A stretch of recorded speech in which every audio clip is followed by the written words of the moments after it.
Hey everyone, welcome back to my channel. I hope you all are doing well. If you are new in my channel, please subscribe and click the bell icon, then you will get my all notification. And who have already subscribed and support me to grow, thank you so much.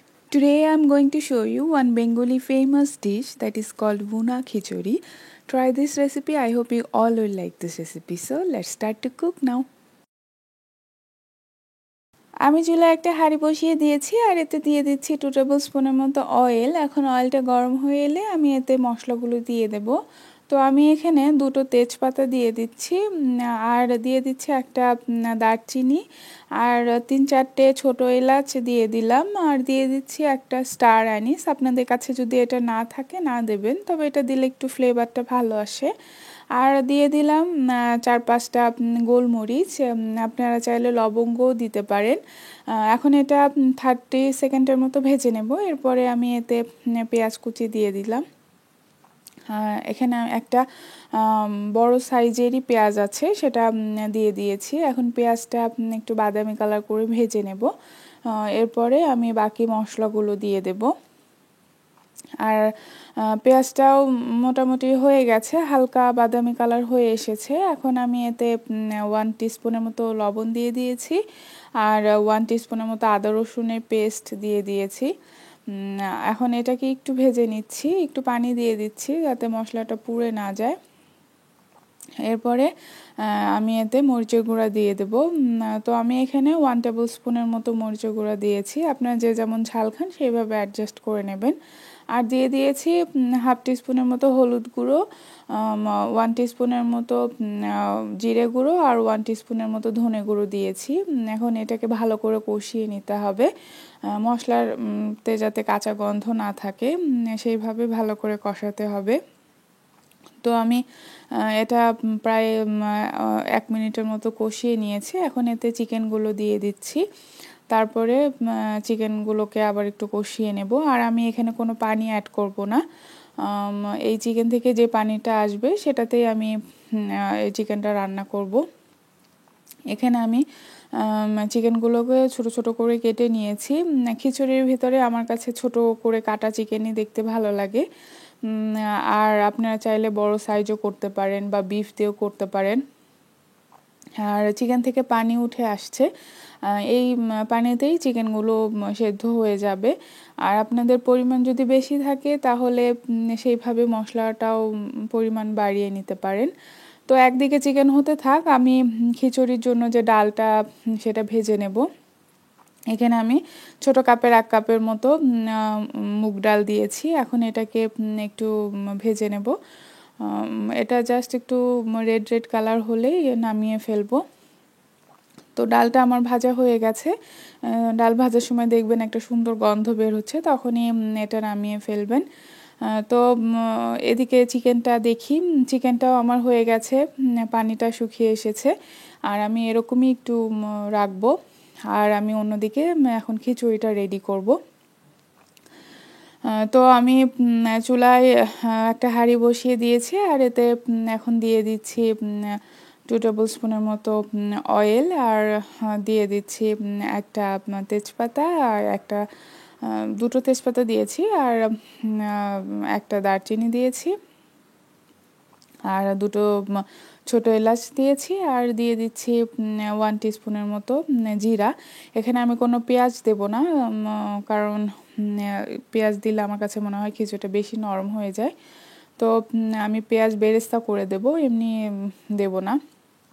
আর দিয়ে দিয়েছি 1 টিস্পুনের মতো আদা রসুনের paste. এখন এটাকে একটু ভেজে নেব। এরপরে দিয়ে দিচ্ছি কাঁচামরিচ। আপনারা চাইলে শুকনো মরিচও দিতে পারেন, তবে আমার কাঁচামরিচ দিলেই টেস্টটা বেশি ভালো লাগে। আর দিয়ে দিলাম 1 টিস্পুনের মতো হলুদ গুঁড়ো। তো এখন এটাকে একটু ভেজে নিচ্ছি। এরপর আমি এতে চালগুলো দিয়ে দেবো। আর আমি চালটা আগে থেকেই ধুয়ে একটা ছাঁকনিতে পানি ঝরাতে দিয়েছিলাম, তাহলে ঝরঝরে খিচুড়ি হয়। আর এটা যতটুকু চাল নেবেন তার ডাবল পানি দেবেন, এটা হয়তো অনেকেই জানেন, তবে যারা জানেন না তাদেরকেই বলছি।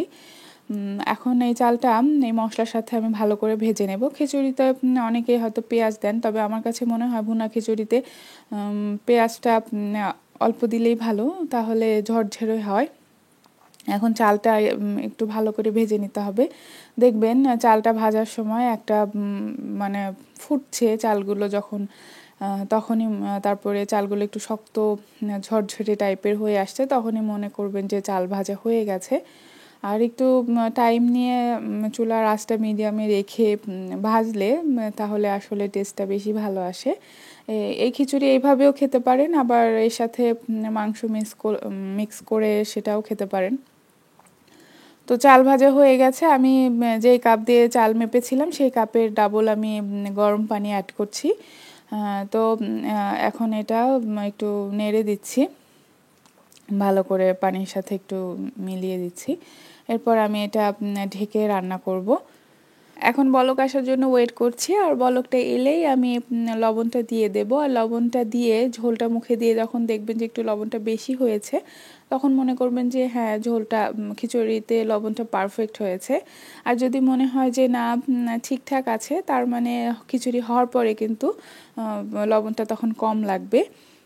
আর আমার খিচুড়ির পানিটা শুকিয়ে এসেছে। এখন আমি চুলার আঁচটা একদম কমিয়ে দিয়েছি, দিয়ে এটা রান্না করেছি। তো আমার খিচুড়িটা 90% হয়ে গেছে। দেখুন একদম কিন্তু ঝরঝরে হয়েছে। এখন এই পর্যায়ে আমি এতে চিকেনগুলো অ্যাড করছি। তারপরে এটা ভালো করে মিক্স করে নেব। তারপরে আমি 5 মিনিটের জন্য রাখলেই খিচুড়িটা আমার হয়ে যাবে।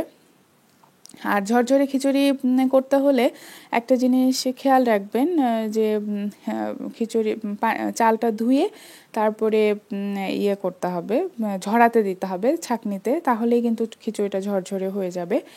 আর আপনারা চাইলে শুধু ঝরঝরে খিচুড়ি বানাতে পারেন, আবার মাংস দিয়েও করতে পারেন, গরুর মাংস, চিকেন, যেটা দিয়ে আপনাদের ভালো লাগে করতে পারেন। আর এখন আমি 3-4টে কাঁচামরিচ দিয়ে দিলাম জাস্ট ফ্লেভারের জন্য। আর দিয়ে দিচ্ছি ঘি। এখানে আমি 3 টিস্পুনের মতো ঘি দিয়ে দিচ্ছি। আপনারা চাইলে আরও কম বা বেশি দিতে পারেন, বা ঘি ছাড়াও করতে পারেন। তো আমার খিচুড়িটা হয়ে গেছে। আমি 5 মিনিটের মতো দমে রেখেছিলাম। দেখুন একদম কিন্তু ঝরঝরে হয়েছে। আর এটা যখন ঠান্ডা হয়ে যাবে তখন আরও ঝরঝরে হয়ে যাবে। এখন আমি কিছু পেঁয়াজের বেরেস্তা দিয়ে দেব, দিয়ে এটা নামিয়ে ফেলবো। আর আপনারা চাইলে এটা চিকেন ছাড়াও করতে পারেন, এমনিতেও খেতে বেশ ভালো লাগে। তো আমার এটা হয়ে গেছে, আমি এখন নামিয়ে নিয়েছি। আশা করছি আপনাদের কাছে ভালো লেগেছে। সবাই অনেক অনেক বেশি ভালো থাকবেন, আর আমার চ্যানেলের সাথেই থাকবেন। আর আমার রেসিপিগুলো যদি ভালো লেগে থাকে, অবশ্যই একটা লাইক করতে ভুলবেন না। আবার নতুন কোনো রেসিপি নিয়ে আসবো। আর আপনাদের সবাইকে অসংখ্য ধন্যবাদ আমার ভিডিওটি দেখার জন্য। সবাই অনেক অনেক বেশি ভালো থাকবেন। আবার নতুন রেসিপি নিয়ে আসবো। আল্লাহ হাফেজ।